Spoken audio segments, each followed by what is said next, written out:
Welcome back after a nice Easter weekend. If you had an Easter weekend, I hope you enjoyed it. If you didn't, I hope you had a pleasant weekend anyways. What's up, Maximus? You can come over here, but yeah.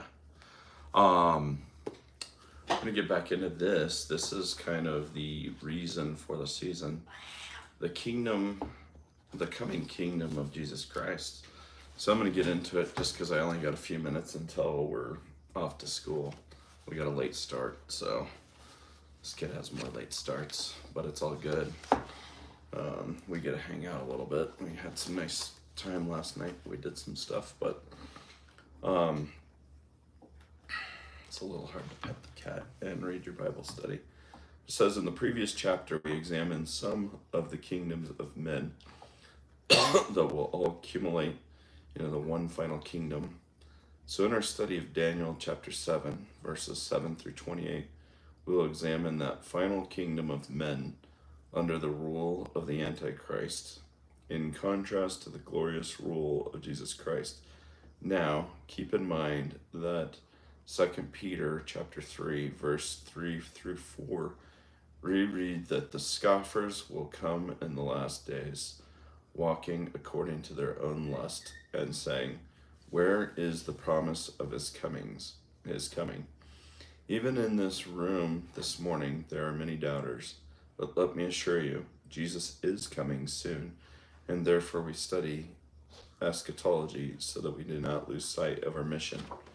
Peter says, what manner of persons ought you to be in holy conduct and godliness, looking for and hastening the coming of the day of God. Now let's take a closer look at Daniel chapter 7. Can you grab me a oatmeal and some veggies, please?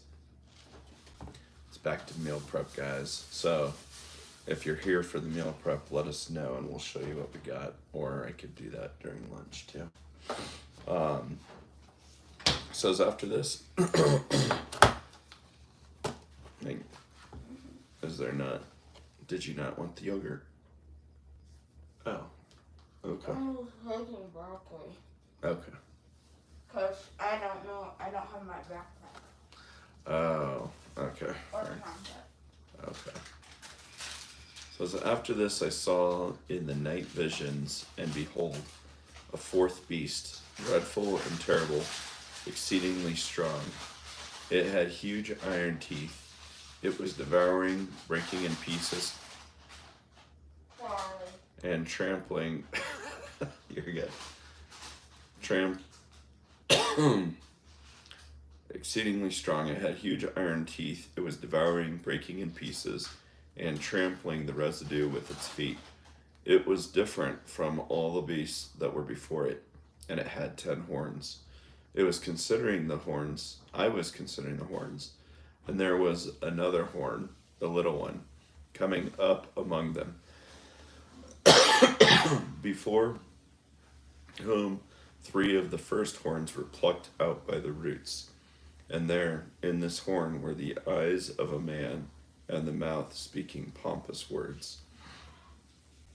Such an interesting visual aid. Good morning, Exet, Justin, and Elijah. How are you guys doing? Welcome to the Bible study.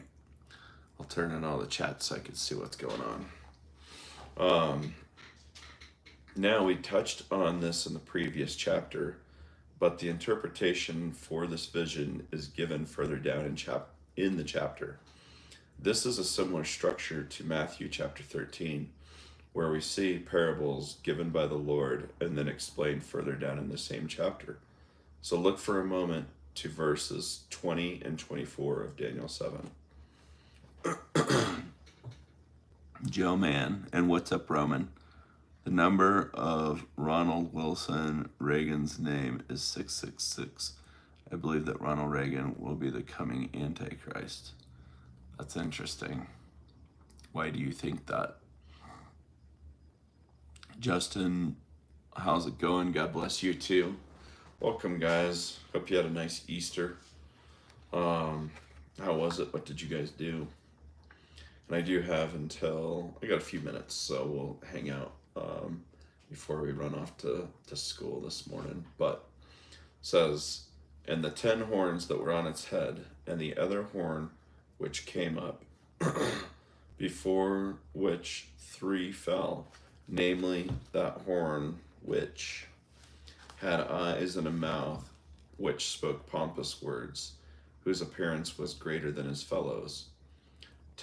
The 10 horns are 10 kings who shall rise from this kingdom, and another shall rise after them. He shall be different from the first ones, and shall subdue 3 kings. He shall speak pompous words against the Most High, shall persecute the saints of the Most High, and shall intend to change times and law. Then the saints shall be given into his hand for a time, and times and half a time. That's somewhat confusing. Justin, my Easter was good, man. I tried out a different church, a little bit smaller one, actually a much smaller one with Rich. If you saw Rich the Machine, we went to his church, and it was cool. It was very personable, good message. And then I got to hang out with my two of my brothers. I have 3, and then some of their kids, which was fun. Joe Man says, I believe that the great signs from heaven will take place in a city of San Luis Obispo, California. The Macedonia Inn, Madonna Road, SLO, will be a biblical focus point. That's really interesting. I've never heard that. Why do you think that, or what led you to that conclusion? Yeah, how about yours, Justin? How was your Easter? In these verses that describe the rise of the Antichrist, we see that there will be 10 kings, and 3 of them he will subdue. He will take over and rule. There's more to read about him and his kingdom in Revelation 13 and 17. Here are some supporting passages about him, along with the fake prophet. Ezekiel, it goes into a bunch of these, so I won't read them all out, but here are some bullet points to consider regarding the Antichrist. He will appear in later times, from Daniel chapter 8. He will not be fully revealed until the day of the Lord has begun. That's in 2 Thessalonians chapter 2. The restrainer is now hindering him in 2 Thessalonians. He will be preceded by an apostasy, a great rebellion against God and his law. He rises from the sea, generally symbolic of the nations of earth, in contrast to the land, which often symbolizes Israel. He may be from the tribe of Dan. And he overcomes 3 rulers in his rise to power. One of the heads of this beast seems to have a deadly wound, but is healed. This one may correlate with the potential description we have of the Antichrist in Zechariah chapter 11, verse 17, where he seems to survive a sword or dagger around a wound to his arm and one his eyes. Please note that this may also reference the kingdom of the beast that appears to die and is resurrected, such as the Ottoman Empire. It went good. That's awesome, man. Joe Man says Ronald Reagan's address was 666 and he was born on the 6th. The feet of a bear. I know. So you think that that's symbolic of that beast. That makes sense. You got to go, Justin. Have a blessed day, man. Enjoy it. And we'll hope to see you later. Says he rises through his peace program. He is intelligent and persuasive, subtle and crafty. He rules over others by their own consent. He rules with absolute authority, and he changes laws and customs. That's interesting, laws and customs, because I thought I originally heard that he had to, I thought And maybe that's just Satan and demons had to abide by the laws or a legal system, but maybe not our legal system. You're welcome, and thank you for joining for a little bit. His motivation is power and control, with no desire for women. He receives the power from Satan. He makes a 7-year covenant with Israel that he breaks after 3.5 years. This is interesting. So if you were going to outline the Antichrist, then this would be all of the criteria. This is interesting because it ends up being very specific, in my opinion. Are you ready, buddy? Yeah. Okay. We got a few more minutes and then we'll rock and roll. 1 second. Alright, what? We got a few more minutes and then we'll roll, but are you ready? Okay. Are you ready? Not get ready. Yeah. Okay. Sorry. He makes a 7-year covenant with Israel that he breaks after 3.5 years. He introduces idolatrous worship in which he elevates himself as God. He is a blasphemer.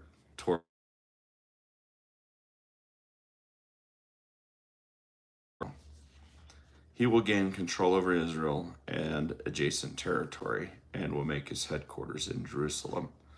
Today, the world is ripe for the rise of such a man with his world government as to answer to intentional problems. Prominent world leaders and movements have posed the idea that we need is a world order with a charismatic leader who can mold the world into a harmony and peace. On August 10th, 2023, Brazil's liberal president Lula said we need a new global government to enforce action on climate change and make sure everyone complies. That same day, it was announced that Ireland's government was introducing anti-prayer zones where a person can be jailed for praying against abortion or for encouraging people to give birth to their child, meaning they want the altar of Molech uninterrupted by Christians who are praying outside of abortion clinics. In this book, The Day the Dollar Dies, written in 1973, Willard Cantillon quotes a number of world leaders to this effect. This is what he writes. Justin says you could stay for a few. Oh, okay, cool. And I'm going to wrap up here in probably about 3 or 4 minutes. But Joe Man says Donald J. Trump has just put a photo image of Ronald Reagan in the Oval Office of the White House. That's interesting. You think there's correlation to that? Harold Urey said, the only escape from total destruction of civilization will be a world government. J. Robert Oppenheimer stated, in the field of atomic energy, there must be set up a world power. Arthur Compton added his word, world government has become inevitable. Dr. Ralph Barton Perry of Harvard said, one world government is in the making. Whether we like it or not, we are moving toward a one world government. Professor Hawking wrote, therefore, the alternative is that we vest all political power in one agency and resign that power ourselves.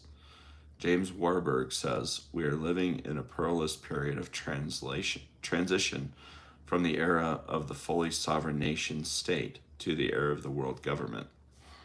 That's wild, but it is like, it's obviously one of these things that is completely predicted that is coming, which is wild because you think about how all of that would lead into the rest of the world. It'd be pretty intense, honestly. In between two ages, Zbigniew Brzezinski, former assistant to the president for national security affairs, openly advocates a one world government as a necessity. And this is not even the tip of the iceberg. Such thinking is all part of a diluting influence that will continue to grow as a product of the blindness and rebellion of man against God, being blinded by his own natural blindness and by the deceptions of Satan and even God's own sovereign judgment. Undoubtedly, this kind of thinking among world leaders will pave the way for the white horse rider who comes proclaiming peace. But it is really the system of the beast in disguise and a precursor to the horrible world conditions that will follow. In 2 Thessalonians chapter 2, verses 8 through 12, the Apostle Paul warns, "And then the lawless one will be revealed, one the Lord will consume with the breath of his mouth and destroy with the brightness of his coming. The coming of the lawless one is according to the working of Satan, with all power, signs, and lying wonders, and with the unrighteous deception among those who perish, because they did not receive the love of the truth, that they might be saved. And for this reason, God will send them a strong delusion, that they should believe the lie, and that they all may be condemned, who did not believe the truth, but had pleasure in unrighteousness." And Joman said, "The beast that was, and then is not, and then is again." I see what you're saying. That's interesting. Hi, good morning. So when you look to think of one who would be the Antichrist, he will be a political mastermind. He will even be able to make peace in the Middle East, according to Daniel 7, or Daniel 9, I don't know why I said that. We will read how he makes a covenant with Israel. Some have wondered if this Antichrist will be the broker of peace after the coalition-led attack on Israel by Russia. With his peace plan will come the illusion of protection, so he's politically very astute and manipulative. That is why the text in verse 20 says he has eyes like the eyes of a man. This refers to his shrewd but limited vision. We also read that he is quite the public speaker, but his words are pompous and blasphemous. And he was given a mouth speaking great things and blasphemies. As I mentioned already, he arises to power with a platform that perpetuates. Why is that? Why is that such a hard word? Perpetuates the illusion of peace. I don't know why I was overcomplicating that. In the final 7 years, the world will be at war, and the Antichrist will move to crush all opposing forces. When the seals are opened, 25% of the world will die after the effects of war, famine, and financial woes. Then when the trumpets are blown, another third of the world will die from war. That means that in a period of 7 years, more than half the population of the world will die. It is no wonder that Daniel is greatly disturbed by this final beastly kingdom. But praise be to God, if you are in the rapture, you won't be here for any of this. So, as we will see here in a moment, it is not worth your energy to look for the Antichrist when we need to keep our eyes on Christ. That's it. That's the point, right? What's up, Justin? Thanks for coming back, man.